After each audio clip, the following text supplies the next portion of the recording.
টি-20-র ক্ষণস্থায়ী পৃথিবীতে কেউ কেউ আসেন, ঝলক দেখান, হারিয়ে যান।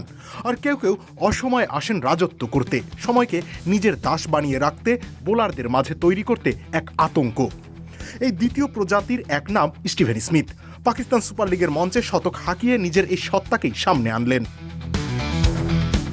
মুলতান সুলতানের হয়ে যখন ওপেন করতে নামলেন, তখনও কেউ বুঝতে পারেনি আজকের রাতে কি এক দুর্বিষহ ঝড় অপেক্ষা করছে লাহোরের বুকে।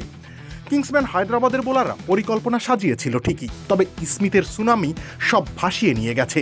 বোলাররা কেউ জানতো না তারা লড়ছে একজন ব্যাটারের বিরুদ্ধে নয়, এক দানবের বিরুদ্ধে। শুরু থেকে সেই ঝড়ের প্রকোপ হারে হারে টের পেয়েছে হায়দ্রাবাদ। কখনো ক্রিকেটের ব্যাকরণ বিধি মেনে বাউন্ডারি আদায় করেছেন স্মিথ, কখনো বা সবকিছুকে বুড়ো আঙুল দেখিয়ে নিজের মর্জি মতো মাতিয়ে রেখেছেন 22 গজটাকে। প্রতিটা শট যেন ঘোষণা দিচ্ছিল, এই মাঠ, এই ম্যাচ, এই রাত সব আমার।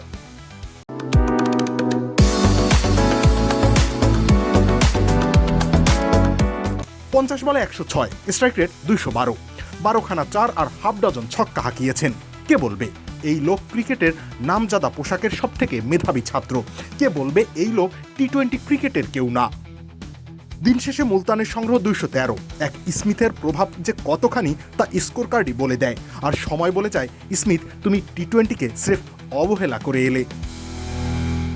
রবিউল ইসলাম রনি, খেলা 71।